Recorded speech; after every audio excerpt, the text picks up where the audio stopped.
안녕하세요. 안녕하십니까. 시민카페 길 TV 로드쇼 세 번째 방송입니다. 지난주 방송에서 이미 공지했는데요. 오늘은 중국의 사법제도에 대한 이야기를 나누겠습니다. 오늘도 어김없이 외고대학교 중국연구소 남종호 박사님 모셨습니다. 안녕하세요. 네, 안녕하십니까. 반갑습니다. 네. 오늘 처음으로 이제 생방송을 시작했습니다. 네. 과연 몇 분들이 과연 몇 분들이 시청하고 있을지 모르겠는데요. 어떻게 생방송인데 좀 분위기는 어떤 것 같습니까? 네, 그냥 긴장이 좀 되네요. 네. 특별히 오늘 날씨가 추워서 온몸이 지금 꽁꽁 얼었거든요. 좀 입을 좀 풀어주셔야 될 것 같아요. 네, 입 좀 푸세요. 아까 그 방송 전에 화장실을 몇 번 왔다 갔다 하시는 거 보니까 약간 긴장하고 계신 것 같고요. 지금 사법제도 얘기를 하기 전에 오늘 우리 언론 보도에 따르면 시진핑 국가주석이 이제 지난 7일, 8일 날 베이징에서 열린 중앙정법 공작회의에 참석을 했더군요. 네, 공작회의를 주재했습니다. 그래서 그 공작회의라는 것은 결국은 검찰, 법원, 또 공안 이 세 개 기구가 함께 참여하는 회의로 알고 있는데요. 그 정법회의라는 것이 이제 그 중국의 사법 기관을 총괄하는 그러니까 경찰과 그다음에 법원, 검찰을 아우르는 총괄하는 회의이기 때문에 앞으로 그 시진핑이 좀 더 그것에 신경을 많이 쓰는 것으로 해석이 될 것 같습니다. 근데 시진핑 주석이 그 참석을 해서 사회의 악의 무리를 제거하라고 강력하게 요구를 했는데 조금 저희가 주목할 부분은 그 중앙정법 공작회의가 마지막 회의가 열린 곳이 지난 97년 강택민 주석 있을 때 마지막 회의가 열렸고 17년 동안 한 번도 안 열렸다가 지난 7일, 8일 날 이제 시진핑 국가주석이 이제 그 사회의 악의 뿌리를 제거하라 이제 지시를 내린 거잖아요. 그러니까 이제 시진핑 체제가 들어서 사법제도도 굉장한 개혁이 앞으로 이루어질 거라는 예상이 드는데요. 어떻게 생각하십니까, 박사님? 방금 전에 그 정법회의가 계속 안 열린 건 아니고요. 그 최고 지도자가 이제 참석한 것이 이제 17년 만에 처음으로. 그러니까 정법회의는 열렸는데 이제 국가주석이 참석하진 않았었다. 그렇죠. 이렇게 해석하면 되는 보고는 거죠. 봤습니다만. 중국의 사법제도 그러면 사실 이제 우리와도 겉으로 보기에는 뭐 큰 차이는 없는 것 같지만 이제 사법제도를 세 가지로 분류하다 보면 재판제도가 있을 것이고 감독제도, 그다음에 이제 수사제도가 있는데 재판제도도 이제 그 중국식으로 따지면 이제 인민법원이 주도하게 되겠죠. 그렇죠. 그리고 감독제도는 인민검찰원. 그러니까 우리나라식으로 보면 검찰이죠. 그리고 이제 수사제도는 그 유명한 이제 공안. 우리나라 말로 하면 경찰. 뭐 사실 그 중국 제도나 우리 제도나 그 특별하게 명칭은 비슷하지만 그 좀 구체적으로 좀 들여다보면 좀 내용은 많이 다르죠. 좀 다른 점이 많이 있습니다. 그러면 일단은 재판제도, 그 중국의 인민법원에 대해서 우리 박사님 좀 재밌게 좀 설명 좀 해주십시오. 이것이 이제 강의가 아니기 때문에 좀 재밌고 좀 쉽게 우리가 이해할 수 있도록 좀 부탁드립니다. 기본적으로 이제 중국은 인민법원이 종류가 이제 4단계로 되어 있습니다. 보통 이제 기층 법원이라 그래서 일반 현이나 우리나라 군 정도 되겠죠. 그다음에 현이나 현급시, 조그만 시까지. 그러니까 이제 기층 법원, 일반적인 이제 하위급 법원이겠죠. 지방 법원으로 해석하면 되죠. 이 그 기층 법원이 중화인민공화국의 법원의 약 절반 정도를 차지하고 있습니다. 전국에 거의 대부분이겠죠. 그 다음에 이제 그 위에 있는 것이 이제 중국 법원. 중국 법원은 이제 그 성급에 이제 있습니다. 그다음에 그 위에 있는 것이 이제 고급 법원. 우리나라 이제 고등 법원이겠죠. 그 다음에 우리나라 그 대법원에 해당하는 최고인민법원이 있습니다. 그 4가지로 있는데 보통 이제 우리나라와 비교를 하면 우리는 이제 3심 제도죠, 그죠? 3심 종심입니다. 그러니까 자기가 이제 판결에 불복을 한다 그러면 항소를 해서 대법원까지 3번을 할 수가 있겠죠. 그렇죠. 3심 제도. 근데 중국은 3심이 아니고 2심 종심입니다. 그러니까 2번으로 끝납니다. 2번으로 끝나죠. 만약에 자기가 항소를 안 하면 1심이지만 일반적으로 2번에 끝나는데 또 하나 다른 점이 뭐냐면 중국은 이제 전국적인 큰 변수가 있는 그러한 안건인데 한해서는 최고인민법원에 배당을 합니다. 그러니까 이제 전국적으로 큰 이슈가 되든지 그렇죠. 뭐 그런 안건 아주 말이죠. 정치적인 안건이든 전 국민으로부터 아주 주목을 받는 큰 사건. 그렇죠. 뭐, 예. 그런 경우에는 있어서는 물론 이제 당과 정부가 결정하겠지만 네. 우리나라로 말할 것 같으면 이제 대법원에 네. 아예 한 번으로 네. 1심으로 끝나버립니다. 아, 그렇군요. 네. 우리나라 아주 틀린 점이죠. 최고인민법원에서 1심으로 끝나면 그걸로 종결입니다. 아, 종결이고요. 네. 보통 뭐 사형 같은 게 많이 있죠.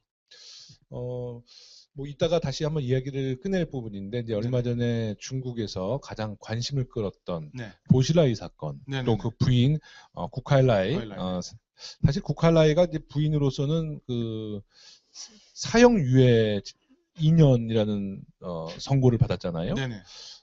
사형유예라는 것도 사실 우리 한국 사람들이 잘 이해를 못할 것 같고요. 국할라이가 사실 그 항소를 안 했죠. 네, 왜냐면 그 이유를 좀 한번 말씀해 주시죠. 그 허베이성에서 중국 법원에서 했는데 중국 법원이라는 건 아까도 말씀드렸듯이 허베이 산동 아니요. 허베이 보실라이는 산동. 보실라이는 산동이었고 부인은 국할라이는 허베이에서 했군요. 네. 중국 법원은 보통 이제 무기나 사형을 할 수 있는 것까지 할 수가 있습니다. 그런데 이제 그 사형유예라는 건 뭐냐면 중국의 사형 제도에 있어서 사형을 집행하기 전에 어떠한 그 2년간의 유예를 줍니다. 2년간의 유예를 준다는 거는 반성하는 기미가 있냐 없냐 보는 건가요? 그럼 사형을 받은 사람은 당연히 고개 숙이고 그런데 그거는 사형 유예를 준다는 건 거의 100% 정치적인 안건인 경우에 그렇습니다. 아, 정치적인 인사에게만 이 제도를 정치적인 그런 정책이 들어가는 안건에 있어서는 유예라는 걸 주는데 물론 이제 그 본 취지는 좋습니다. 이 사람이 얼마나 대우각성을 하느냐 그런 걸 반성하느냐. 그런데 그 대부분 사형 유예를 준다는 거는 2년 뒤에 거의 100% 감형이 됩니다. 무기로. 그래서 국할라이도 아마 2년 뒤에는 무기징역으로 감형될 것이 확실되고 있습니다. 뭐 예전 얘기지만 이제 모태동 전 모태동 주석의 부인. 강청. 그 4인방으로서 그 문화대혁명을 주도해서 결국 사형을 언도받았지만 결국 같은 사형유예 제도 지난 다음에 무기징역으로 감형이 됐죠. 근데 결국은 강청은 사형 집행된 게 아니라 91년도에 자살했습니다. 자살한 거죠. 그 이제 뭐 사법 얘기를 하다 보니까 이제 한번 사형에 대한 얘기를 좀 하고 싶은데요. 사실 이제 우리나라도 사실 사형 제도를 유지하지만 지금 집행을 안 한 지는 뭐 김영삼 정권 때부터 안 했으니까 꽤 오래 기간 사형을 집행을 안 했는데 중국은 약 20년 동안 그 그러니까 사형수가 점점 많이 늘어났고 집행의 추세도 굉장히 많이 늘어났더라고요. 그렇죠. 네네. 그러니까 중국이란 나라는 이 사형을 이제 언도받고 집행될 때까지 어떤 과정이 좀 있나요? 일단은 그 중국 법원이나 고등법원 혹은 이제 전국적인 그런 변수가 있을 때는 최고인민 법원인데 일반적으로 정치적인 그런 변수가 없는 한에는 사형을 선고받으면 거의 1, 2개월 안에 처형을 합니다. 북한보다는 난 거네요. 보통 이제 특히 이제 그 흉악범들 아니면 아주 중국에서 아주 그 중요시하고 있는 마약에 관련된 마약은 뭐 굉장히 아주 뭐 살인범 아주 그냥 전국적인 그 부패에 걸리는 그런 사람들은 일단 사형을 언고받으면 거의 뭐 빠르게는 뭐 일주일. 보통 그 흉악범들 같은 경우는 바로 처형을 합니다. 그러니까 뭐 장성택 그 양반도 3일 있다가 집행됐다고 그러잖아요. 그러니까 뭐 비슷하군요. 그런데 이제 아까도 말씀드렸듯이 사형수가 많이 늘어나는 추세는 왜냐면 점점 이제 법의 그런 질서를 강조하다 보니까 거기에 이제 거기에 맞춰지는 이제 위반되는 사람들이 많다 보니까 사형을 집행하는 수가 많아지겠죠.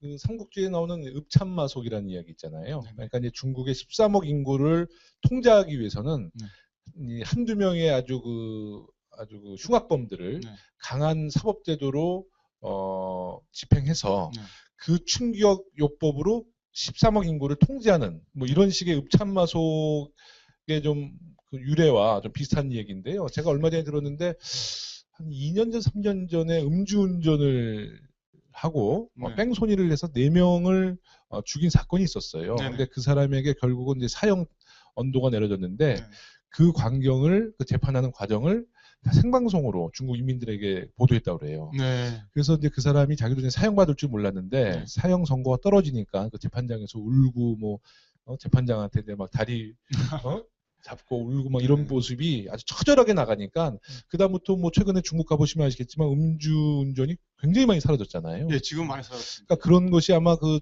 13억 인구 또 대륙을 통치하기 위한 하나의 아주 강력한 수단으로 쓰는 것 같습니다. 네, 그런 뭐 의미도 있겠다 보겠습니다. 특히 이제 재밌는 거는 그 이전에는 그 90년대부터 이게 우리 그 사형수들에 대한 그 장기 문제가 많이 있었는데요.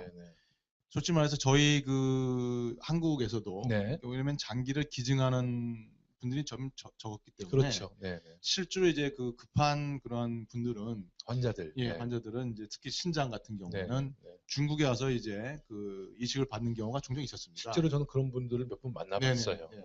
그런데 그 중에서 이제 중국도 장기 기증이 아니고 대부분이 이제 그 사형수들의 장기를 이식받는. 그러면 그 가족들에게 동의를 받고 하나요? 아니면 가족들의 동의 없이? 이전에는 동의 없었습니다. 야, 참. 지금 총살시키면 가족들한테 그 총알비를 받습니다. 그러니까 이제 중국은 우리나라는 뭐 지금 사형 집행은 없지만 사실 교수형이고 그렇죠.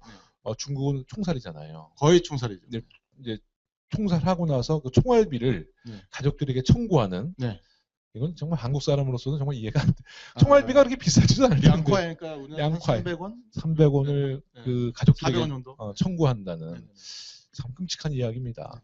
그래서 결국은 그 가족들의 동의를 얻어내면 그 장기를 지금은 거의 옛날에는 그 동의를 안 얻었다 그러는데 지금은 이제 거의 약간 좀 이제 불법으로 돼 있는데 한 몇 년 전까지만 해도 그 사형을 이제 거의 뇌사 상태로 한 다음에 바로 그냥 그 근처에 있는 그런 병원에서 연다 그러죠.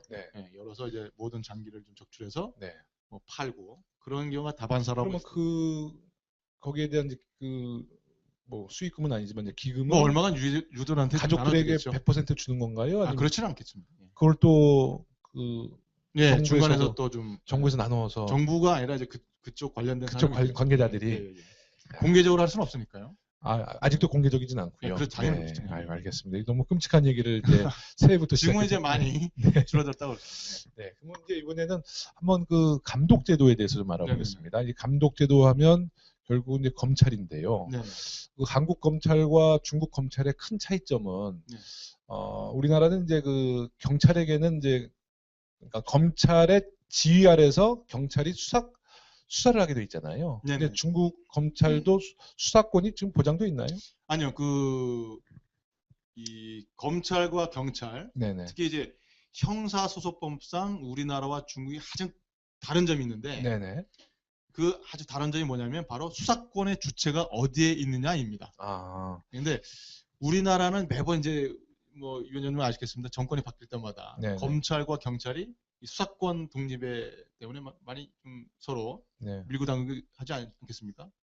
뭐 주로 우리는 정권이 바뀔 때마다 이제 경찰과 검찰은 청와대 편을 드는 경우가 많았죠. 많았죠. 중요한 게 수사권의 주체 때문에 그러는데. 그러니까 이제 중국의 검찰은 이제 기소권은 있겠죠. 기소권은 있고 이제 재판의 감독권. 그렇죠. 법원에 관한 재판에 대해서 감독권이 있습니다. 우리하고는 틀리죠. 이건 완전히 우리와 다르네요. 그래서 헌법에는 중국은 이제 그 법원과 심판을 하는 법원과 그다음에 감독을 하는 검찰, 그다음에 수사를 하는 공안이 거의 동급으로 되어 있습니다.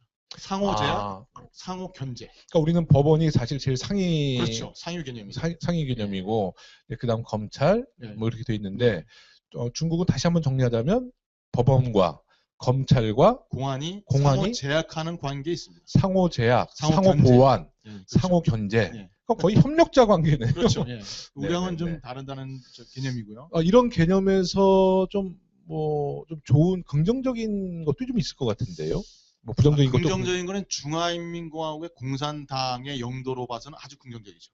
굉장히 이제 일사불란하게 딱 되니까. 예를 들면 이제 법원에서도 그 재판할 때 우리나라처럼 그 재판관들이 하는 게 아니고 실질적으로는 재판위원회, 즉 공산당 재판장이 원래 공산당 거기에 당 책임자입니다.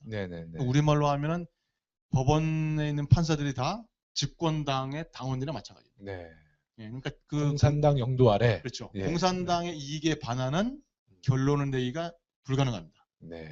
예. 그다음에 아까도 이제 첨부하자면 네. 그 형사소송법상 네. 중국은 네. 수사권의 주체가 경찰, 즉 공안에 있습니다. 공안에. 우리나라는 검찰한테 있죠. 네네네. 그게 가장 다른 점입니다. 그래서 속된 말로 네. 중국의 공안은 우리나라의 검찰과 같다라고 해도 과언이 아닙니다. 근데 제가 얼핏 듣기에는 우리나라 검찰보다는 권한과 권력이 약할 것 같아요. 공안이요? 아니요, 공안 말고 검찰은 중국의 검찰이 대한민국의 검찰보다는 뭐 권위와 권한과 권력은 우리나라 당연하죠. 검찰이 더 셀 것 같습니다. 그렇죠. 네. 당연하죠. 왜냐하면 우리나라는 기소권도 있고 그렇죠. 수사권도 수사권도 있고. 결국은 검찰의 지휘를 받아야 되니까. 네네네네. 아, 그렇군요. 어떻게 보면 중국의 검찰은 공안이라고 공안으로 봐야 공안이 되군요. 예. 네. 왜냐하면 일반적인 체포나 구류까지 네. 공안 스스로 자체로 할 수가 있습니다. 근데 이제 중국의 검찰은 또 하나의 그 역할이 우리도 뭐 중수부가 비슷하지 우리나라 검찰 중수부도 비슷하지만 네네. 뭐 정치인들의 부정부패나 네. 또 표적 수사 네. 이런 것은 당 지도부의 뜻을 반영해서 그 검찰 중국 인민검찰원에서 그런 걸 그렇죠. 주도할 수 있죠. 네. 네. 검찰원의 하나 중요한 이유가 하나는 뭐냐면 그 직접 수사는 하지 않지만 네네. 당 중앙의 직접적인 지시를 받아서 특별히 뭐 정치 부패라든가 네네. 정치 권력의 뭐 어떤 남용이라든가 네네네. 그런 것을 안건을 받아서 네. 그것을 이제 착수를 하면서 공안에다가 의뢰를 합니다. 수사는. 그러면 수사는 이제 공안에서 하지만 그렇죠. 네. 모든 기획이나 그런 것은 기획 수사 같은 거는 기획 수사나 표적 수사는 검찰이 중국 인민검찰원이 주도할 수 있다. 그렇죠. 그러니까 우리나라로 따지면 하여튼 그 예전 그 중수부 역할을 그렇죠. 해내는 거죠. 그렇지만 직접적인 수사는 공안이 한다. 공안이 한다. 자, 이제 공안 얘기로 좀 넘어갈게요. 이제 수사제도죠. 네. 수사제도에서 이제 공안의 역할인데 공안은 잘 아시겠지만 우리나라식으로 따지면 경찰입니다. 그렇죠. 네네. 좀 아까 우리 박사님 말씀하셨다시피 중국의 공안은 수사권을 갖고 있으니까 형사소송법상 수사권의 주체는 중화인민공화국은 공안한테 있습니다. 기소권은 이제 검찰한테 있지만 이제 재밌는 게 뭐냐면 공안이 수사한 것을 검찰한테 넘깁니다. 네네. 근데 여태까지 한 번도 기소를 안 한 적이 없습니다. 뭐 절대적이군요. 그렇죠. 그다음에 또 재밌는 게 네. 유 원장님이 이제 검찰원에 계십니다. 제가요? 중국에 이제 많이. 네네. 제가 이제 공안입니다. 네네. 1, 2년에 한 번씩 자리 바꿈을 합니다. 검찰과 경찰이. 네. 우리 같은 경우는 이제 형사가 검사하고 그럽니다. 그래요? 네. 야. 재밌습니다. 근데 이제 검찰이라는 거는 결국은 우리나라는 이제 그 사법시험 봐서 연수원 갔다가 이제 뭐 검사도 되고 판사도 되고 변호사도 되는 건데 분명히 중국도 그 사법시험이라는 게 있는데 그거를 거치지 않아도 그렇게 되나요? 그렇죠. 공안하고 검찰은 또 법원도 거기에서 일어난 그 사법 공무원들은 100% 공산당원들이. 공산당원이 아니면 사법기관에 일할 수가 없습니다. 물론 이제 하부기관의 행정직은 이제 그 공산당원이 아닐 수 있습니다만. 그래서 이 인민법원에 있는 판사, 우리나라 판사라고 그러죠. 그런데 사법시험이 2001년도에 생겨났는데 그것은 이제 어떤 커트라인 식으로 얘기하시면 됩니다. 이해하시면 그냥 그것만 넘으면 자격이 있다. 그런 식으로. 그러니까 뭐 정말 그 제가 중국에서 유학할 때도 중국의 공안 그러면 사실 그냥 일반 국민들이 막 좀 굉장히 좀 무서워하고 굉장히 권위적인 그 집단으로 다들 인식을 하더라고요. 뭐 교통 경찰도 굉장한 그 그럼요. 아주 그 일반 기사들은 굉장히 무서워하더라고요. 그럼요. 그러니까 이런 데 수사 지휘권 같은 걸 갖고 있기 때문에 왜냐면 수사권을 갖고 있기 때문에 교통 경찰도 공안은 체포할 수 있는 권한이 있습니다. 우리나라는 체포 영장을 법원에서 받아서 해야 되지만 중국은 의미로 체포를 할 수 있습니다. 무섭죠. 어떻게 보면 60년대 뭐 자유당 시절에 우리나라의 경찰의 모습을 보는 것 같습니다. 중국은 공안이 아마 그 우리나라의 그 검찰이 가지고 있는 수사권을 갖고 있고 또한 경찰에 있는 고유한 업무도 있고 두 가지 합친 거나 마찬가지입니다. 조금 복잡하게 들으셨을지 모르지만 다시 한번 정리를 하면요. 이제 중국은 사법제도를 세 가지로 분류합니다. 재판제도, 감독제도, 수사제도. 이제 재판제도는 이제 우리나라식으로 따지면 이제 법원, 이제 말씀드릴 수 이민법원. 있고요. 네네네. 네. 법원. 감독 제도는 이제 검찰, 그리고 수사 제도는 이제 우리나라식의 경찰, 중국 말로는 공안, 이렇게 세 가지로 분류돼서 명칭은 비슷하지만 조금 전에 우리 남종호 박사님 말씀하신 것처럼 구체적으로 들여다보면 굉장히 성격과 권한이 다르다는 점. 네네. 아주 오늘 잘 들었습니다. 또 한 가지 더 덧붙일 게 있는데, 네네. 그 감독 제도에서의 그 감독이라는 원래의 의미는 네. 중국은 그 법원에서 인민법원에서 그 재판이 끝나면 네네. 그 결과에 대해서 검찰원이 네. 그 재판 결과를 감독할 수 있습니다. 그게 바로 감독권입니다. 네. 우리하고는 전혀 틀리죠. 네네네. 그래서 재심을 하라고 제기할 수가 있습니다. 네네네. 우리나라 같으면 법원에서 판결을 내렸는데 네. 검찰 쪽에서 당신들 잘못했으니 네. 재심하시오. 네. 랑 갔습니다. 아, 그렇군요. 네. 어마어마한 예, 그렇군요. 네. 아까 우리 재판제도 얘기하다가 법원 이야기하다가 뭐 보실라이 얘기 잠깐 나왔는데요. 네네. 그냥 뭐 간단하게 한번 이야기를 하고 싶은 거는 네. 중국의 정치인들 최근에 이제 시진핑 국가주석이 이제 사회 부정과 또 정치 지도자들의 부정부패를 척결하겠다는 의지를 계속 보여주고 있는데요. 중국인들은 이제 지도급들이 뭐 구속이 되든지 또 그렇게 되면 사실 이제 일반 우리나라 말로 하면 이제 감옥 생활보다는 좀 다른 환경 속에서 그 법 체제 아래 있는 거죠. 다른 상황에서 그러니까 감옥을 사는 게 아니라 뭐 정치인 수용소 비슷한 곳에서 살고 있는 거죠. 거의 우리말로 하면 이제 네. 정치 수용 북한의 정치 수용소하고는 좀 틀린 개념이고요. 네. 예. 그러니까 예를 들어서 약간 이제 보실라이 또 그 부인 국하일라이가 지금 이제 뭐 사형 언도 받고 무기징역 받았는데 일반 국하일라는 이제 사형 유예 2년 예. 네, 받았는데 이 두 사람은 지금 일반 그 교도소에 있는 건 아니죠. 국하일라이 같은 경우는 어떤 교도소에 있는지 잘 모르겠습니다만 네네. 보실라 같은 경우는 일반 형무소에 있는 게 아니고 네. 특수 그러니까 그 정치인 수용소. 그렇죠. 예. 정치인 중국식 수용소. 정치인 수용소. 제가 이제 그 중국 뭐 한 그 고위 그 관료를 한번 만나서 한번 물어봤어요. 저 아는 분도 사실 이름은 밝힐 수 없지만 네. 지금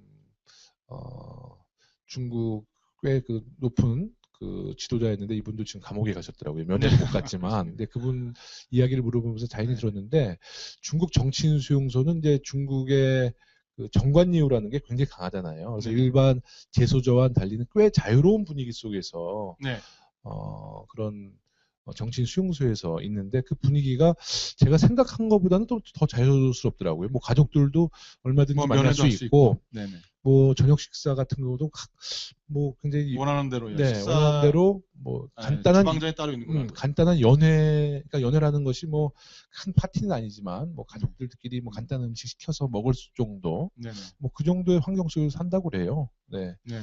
그 우리나라 같으면 이제 우리나라도 뭐 전직 대통령들이 뭐 수감된 적이 있지만 우리나라는 독방이라는 차이 말고는 거의 일반 재소저와 같이 교도소 생활을 하거든요. 뭐 교도소 잘 모르시죠? 구치소는 한번 가봤습니다. 구치소에서 직접 사신 건 아니죠? 가봤습니다. 그러니까 면회를 가셨다는 얘기죠. 이거 똑바로 얘기하셔야 됩니다. 저는 뭐 예로 저희 아버지가 징역 한 5년 사셨고, 그래서 저도 뭐 교도소에서 징역을 산 적은 없지만, 제가 이제 뭐 면회 갈 기회가 있었는데, 그래도 우리나라는 전직 대통령뿐만 아니라 또 많은 기업인들도 지금 뭐 감옥 가신 분들이 있는데 일반 재소저와 특별한 차이 없이 아마 좀 독방을 쓰는 거 말고는 뭐 별 차이가 없다고 그래요. 그래도 뭐 독방 쓰는 거 자체가 그래도 좀 근데 그렇지 않아요. 그렇습니까? 그 독방은 굉장히 외롭다고 그러더라고요. 그리고 좀 그 안에는 스팀으로 돼 있어요. 서울구치소 같은 데 스팀인데 그래도 사람이 한 두세 명, 뭐 다섯 명 있으면 온기도 좀 나서 좀 따뜻하다 그러는데 독방을 또 굉장히 힘들어하는 재소자들도 있다고 그래요. 말동무도 없으니까. 그렇죠. 네. 그 정치인 수용소 얘기는 뭐 간단히 들었고요. 우리 보실라이 얘기를 조금 더 해볼까 싶어요. 그 보실라이가 사실 그 총칭의 중경이죠. 중경시의 석이었는데 왜 재판은 산동성 진안에서 받았는지 이제 많은 분들이 궁금해하더라고요. 그 중국의 그 재판 제도 중에 하나가 관할권이라는 게 있습니다. 관할권. 그래서 만약에 김 위원장님께서 이제 서울에서 무슨 일 있으시면 네. 서울에서 재판을 못 받습니다. 인천이나 뭐 다른 도시에 가야 됩니다. 우리나라 국내법상에? 아니요, 중국 예를 들면 그래서 그렇습니다. 중경시에서 일어난 일이기 때문에 네. 중경시에서는 재판을 받지 못합니다. 그러니까 왜냐하면 이제 그 같은 연관돼 있는 그런 영향력을 행사할 수 있다. 네, 그래서 합리적인 방법인데요. 네네. 그렇죠. 네네. 네, 그 중에서 이제 그 지도부가 가장 안전하고 네. 가장 활동하기 편한 네. 데다가 이제 정해놓는 게 관례죠. 그러면 이제 제남시로 일단 정한 것 같습니다. 근데 이제 저는 이게 사실 중국의 어떻게 보면 최대의 사건이었는데 주로 이제 제남이라는 것은 뭐 이제 산동성의 작은 마을이고 작은 마을이 아니에요. 작은 마을은 아니래도 산동성의 성동. 네, 성도 죄송합니다. 네. 저는 이제 제가 말씀을 조금 실수했는데 베이징이나 상하이나 뭐 광저우나 심청 같은 경우를 실제로 대도시라고 그러잖아요. 근데 이 큰 사건을 아무리 이제 그 피의자와의 관계없는 지역에서 재판을 한다라도 왜 하필이면 산동성의 제남이었는지 그게 저는 조금 의구심이 들더라고요. 일반적으로 얘기하면 관할 건 때문에 그렇다 그러는데 들리는 얘기에 의하면 뭐 저도 뭐 그럴 가능성이 많이 있다고 이제 사료가 됩니다. 지금 이제 그 중국의 그 군에 관한 것이 이 말씀하기 전에 그 보실라의 그 아버지가 박일파입니다. 보이포. 8대 올러 중에 하나. 그러면 아주 유명한 테레당의 또 상징이었고요. 네네. 등소평과 같은 친구들이에요. 제가 그 90년도에 그 제6공화국 노태우 정부 때 국방정책이라고 해서 그러니까 사회주의 국가들하고 수교를 맺기 위해서 만든 조직이 있습니다. 잠깐 거기 한 2년 동안 있었었는데. 그러셨군요. 그때 처음으로 이제 수교하기 전에 중국에 이제 민간 경제 교류 협의라는 그 탈을 쓰고 첫 방문을 했었습니다. 저가 한 게 아니라 이제 우리 국가 전체에서. 옛날에 공무원이셨네요. 준 공무원이었죠. 반관 반민. 그때 돌아가셨지만 이한빈 부총리가 이제 회장을 하시고. 뭐 지금 돌아가셨지만 그 노태우 처남이신 그 김복동 전 장군이 이제 고문했었고. 뭐 대기업들 다. 그래서 이제 같이 모시고 저는 이제 그 이한빈 부총리 뭐 비서겸해서 간 경우가 있어요. 그때 이제 인민대당에서 처음으로 우리를 맞은 사람이 바로 보실라의 아버지인 박일파였습니다. 보이포. 아주 멋있었습니다. 보실라에도 인물이 좋잖아요.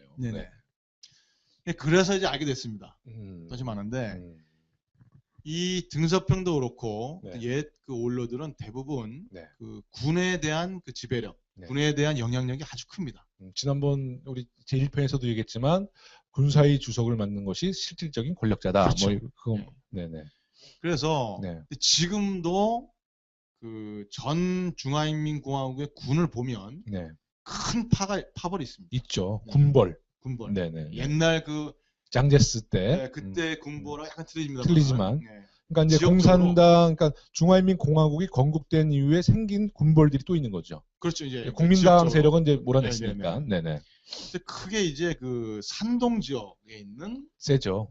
산동 군벌이 뭐 아주 주로 이제 광동, 산동 군벌이 가장 좀 대표적이죠. 제일 큰 두 가지 파가 산동 군벌하고 광동 군벌. 그렇죠. 그 다음에 이제 조금 이제 된 게 사천을 지역하는 바로 군벌이 있는데 바로 그 군벌이 보이포 보실라이를 뭐 이런 이야기를 좀 드리기 적절치 않은데 제가 그 총칭을 한번 또 갔었어요. 그러고 그쪽 사람 만났는데 아직도 총칭에서는 보실라이에 대한 애정들이 굉장히 많이 있더라고요. 아직도 굉장하더라고요. 그래서 당 중앙 시진핑 그 집행부도 그 보실라이를 함부로 못할 겁니다. 그래서 국가일라에도 마찬가지로 그 사형 언도를 하고 유예를 내준 것도 2년 전에 이제 무기징역으로 이제 가는 그런 무건의 그런 이제 얘기를 했을 것이고. 그러니까 이제 우리 박사님 말씀을 보면 보실라이가 뭐 일반인도 아니라 뭐 사실 뭐 차기 지도자로서도 굉장히 그 뭐 서방에서도 시진핑의 가장 강력한 정적이었잖아요. 근데 결국은 그 사천성의 군벌 또 총칭의 석이었기 때문에 일단은 사천성과 총칭에서는 재판을 받을 수는 없는데 원래 법조로도 받을 수가 없고 없죠. 또 그런 이제 좀 그 영향력이 있으니까. 네. 그래서 산동성 진안에서 받게 된 이제 주요 원인은 말씀에 의하면 시진핑 국가주석이 그래도 산동성은 그래도 좀 통제할 수 있고 장악한 분위기다. 산동성의 군벌들이 시진핑을 지지한다. 그래서 그렇죠. 가장 안정된 재판을 진행하기 위해서는 산동성 진안에서 재판을 받는 것이 실제로 시진핑 주석의 의지를 반영할 수 있다. 이렇게 얘기해도 되나요? 좀 뭐 아주 안정적이고 어떠한 특별한 사건이 일어나기를 방지하기 위한 어떤 일이 있을지 모르니까. 네. 그래서 가장 안전한 지역이 아마 산동성 지역이 아니었을까. 그렇게 거기 이제 산동 군부도 있고. 네네. 옛날에도 그 등서평이 이제 다 제주권 할 때도 네네. 산동성 군부는 물론 당연히 네. 등서평 지지했지만 네. 아주 결정적으로 광동성 즉 네. 예제닝 네. 역검명이라고 네네. 유명한 원로가 있는데 네. 광동성 제후나 마찬가지입니다. 네. 지금도 그때의 아들들 또 그때의 친척들 그때 네. 부하들이 광동성 일대를 거의 지배하고 있습니다. 그러니까 뭐 봉건 시대는 끝났지만 꽤 흡사한 재미난 얘기로 네. 중화인민공화국 인민해방군의 군대는 네. 그림자라고 합니다. 그림자. 밑에서 보이면 보이는데 네. 일반적으로 안 보이죠. 네네. 그림자가 옮겨가는 데 따라서 권력이 옮겨갑니다. 네네네. 지금은 시진핑 그림자로 돼 있죠. 시진핑 그림자. 뭐 그거는 우리나라와 뭐 우리나라 대통령 중심제가 사실 뭐 미국과 우리나라 가장 대표적인데 네네. 대통령 중심제의 가장 폐해가 너무 그 국가의 정부기관을 다 그냥 장악하고 있다. 대통령 중심제니까 대통령이 다 장악하고 있다. 그것이 이제 가장 큰 문제인데 뭐 중국도 뭐 비슷하네요. 중국은 우리나라와 뭐 너무 틀리게, 네네. 너무 다르게, 네, 너무 다르게 모든 것을 다 그냥 장악하고 있다. 그렇죠. 어차피 공산당 영도기 때문에. 네, 그러니까 우리는 이제 1편부터 계속 주도하는 것은 헌법에 공산당 영도가 표기되어 있기 때문에 결국은 공산당이 국가를 지배하고 있다. 그렇죠. 네, 이렇게 계속 강조를 드리는 바입니다. 네네. 이제 마지막 이제 말씀을 좀 드릴까 하는데요. 이제 사법제도 이야기니까 네. 저희가 이제 좀 그 재판이라는 것이 심리를 통해서 이제 피의자와 이제 피해자에 대한 변론을 들었고 그거에 대한 법 집행을 하는데 이제 항소를 하잖아요. 네네. 이제 그 재판 결과를 동의하지 않으면 이제 항소를 할 수 있는데 네네. 중국은 재판 과정에서 항소를 이렇게 해서 뭐 다시 그 재판의 결과를 뒤집는 경우 사실 많이 못 봤거든요. 아주 힘들고. 네네. 민사 소송인 경우에는 지금 민사야 뭐 있습니다만 있을 수 있죠. 근데 뭐 최고인민법원 같은 경우는 1심으로 끝나기 때문에 그거는 항소가 없습니다. 그러니까 최고인민법원은 항소 자체가 없다. 1심으로 하는 건 없습니다. 예, 일단 없다. 네. 그다음에 지방법원. 그렇죠. 네네. 지방법원의 가장 높은 고등법원에서 고급법원에서 네네. 1심을 한 다음에 네. 거기에 불복해서 최고인민법원 즉 우리나라의 대법원 네네. 항소를 해서 들어가는 경우는 거의 없습니다. 다 기각시키는 거죠? 그렇죠. 네네. 아예 그냥 없다고 보면 되고 단지 이제 포실라이처럼 중국 법원에서 고급 법원으로 항소를 하는 경우는 가끔 있습니다. 네. 대부분 형사 안건의 경우에는 거의 안 하고 있습니다. 그럼 중국 변호사들은 굉장히 배고프겠어요. 항소도 없고. 민사로 많이 하죠. 그러니까 민사로는 하는데 일단은 뭐 형사나. 근데 원래 그 변호사 율사라고 그러죠. 네, 율사라고 그러죠. 있었는데 우리 김 위원장님께서 알겠습니다만 제가 95년도에 지금은 그 제도가 없어졌습니다. 네. 95년도까지만 해도 박사반에 들어가는 외국인들한테 신청을 하면 일정 시험만 지나가면 변호사 자격을 줬습니다. 아주 쉬웠습니다. 근데 저는 그때 그 쭈펑 교수 같이 보라 그랬는데 제가 내가 중국 변호사 자격을 가서 내가 뭐 할 것이냐. 그때 그럼 가지시지. 그때 가졌으면 제가 지금 아니 저희가 그때 학교 다닐 때 이제 우리 남조 박사님도 저랑 국제정치 학원에 있었잖아요. 근데 그게 사실 지금은 국제정치 학원이지만 그때는 법학원이었잖아요.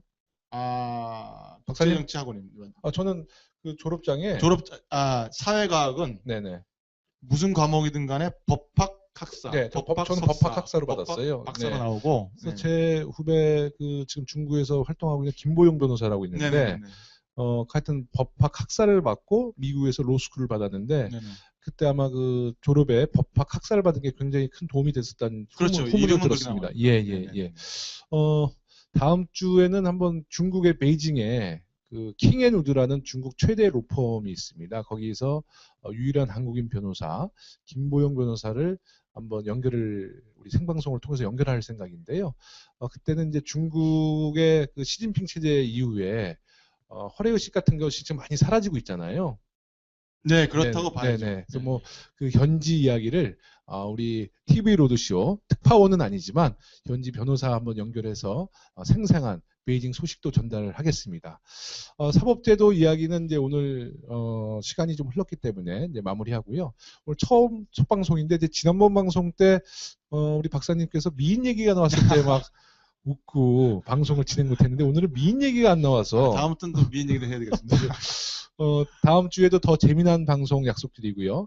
오늘 TV 로드쇼 첫 생방송이었는데 조금 많이 부족했을지 모르지만은요. 계속 조금씩 좋아지는 모습 우리 시청자 여러분께 보여드리겠습니다.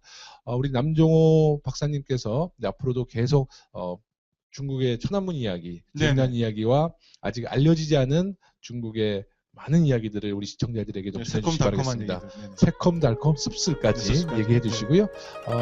다음 주 또 이 시간에 찾아뵐 것을 약속드리면서요. 오늘 방송은 여기까지 하겠습니다. 감사합니다. 감사합니다. 고맙습니다.